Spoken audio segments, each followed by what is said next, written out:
না, খুব উপদেশটা বানাও দিন আমি এক নজর পড়ে ফেলাই দিচ্ছি। আমার উপদেশটা লাগবে না, এই দেশটা আমার বাপের। তো সুদ করে আবার আমার উপদেশটা বানাতে চোর একটা আবল তাবল কথাবার্তা বলতে থাকে। আবার আপনার কাছে চিঠিও দিছে দেখলাম আর খোলা চিঠি। খোলা খোলা চিঠি আর কি। এটা খারাপ আর কি, একটা আর কি।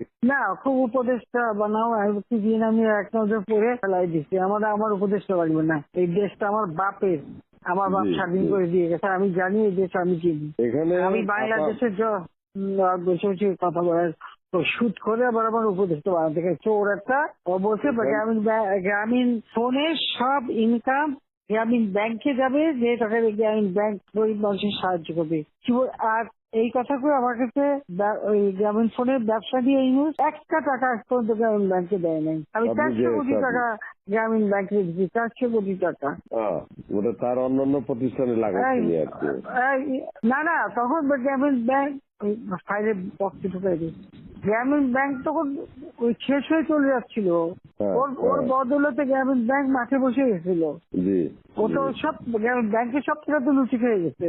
তখন আমি প্রথমে 100 কোটি, তারপর 200 কোটি, তারপর আবার 100 কোটি, এটা 98 সালে দিচ্ছি, চালু রাখছি। তখন এই গ্রামীণ ফোনের ব্যবসা ছিল। এই ব্যবসাটার থেকে যে লাভটা হবে সেই টাকাটা চলে যাবে গ্রামীণ ব্যাংকে, রেগুলার গ্রামীণ ব্যাংকে একটা সোশ্যাল ইনকাম থাকবে। এই বলে ব্যবসা নিয়ে তখন যখন ব্যবসা নাই, তোমার বলে রাখি, যদি কোনো প্রশ্ন ওঠে বলতে পারবা। 51% মালিক হলো বাংলাদেশ আর 49% হলো নরওয়ে কোম্পানি। আর এখন যে দেখো সব সে ব্যবসা নরওয়ে কোম্পানির কাছে, তার নিজের কাছে বোধহয় 10% বা 15% মতন হয়তো থাকতে পারে, সমস্ত সে বেঁচে খেয়েছে। আর একটা টাকা কোনোদিন গ্রামীণ ব্যাংকে এখান থেকে দেয় নাই। আর আমরা সবচেয়ে বেশি ফ্যাসিলিটি তাকে দিচ্ছিলাম, রেলওয়ে ফাইবার অপটিক ব্যবহার থেকে শুরু করে সবকিছুতে তাকে এক্সট্রা সুযোগ দেওয়া হয়েছিল।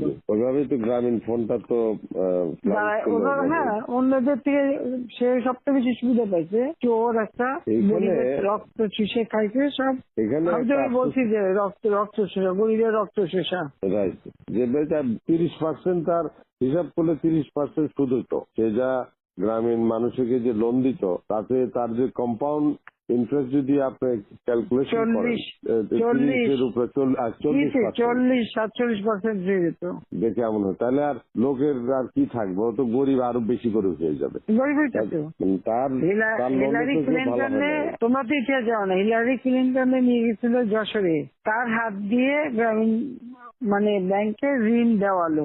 এরপর সেই লোকগুলি সাধারণ গরিব লোক, হরিজন গ্রুপ, তারা ওই এলাকায় আর থাকতেই পারে নাই, কারণ ওই ইন্টারেস্ট দিতে দিতে দিতে তারা ফকির হয়ে নিজের যে বাড়িঘর ভিটা মাটি তাও কেড়ে নিয়ে গেছে। তারপরে তারা ওই এলাকা থেকে হারায় গেছে। দেন আমি খুঁজছি, একজনের পাশে খাগড়াছড়ি, সেখানে যে এসে কাজ করে খায়, আর একজন বোধহয় নীলফামারী নদী আসবে কোথায়, যে এরা ওই পরিবার সদস্য ওই এলাকা থেকেই হারায় গেছে।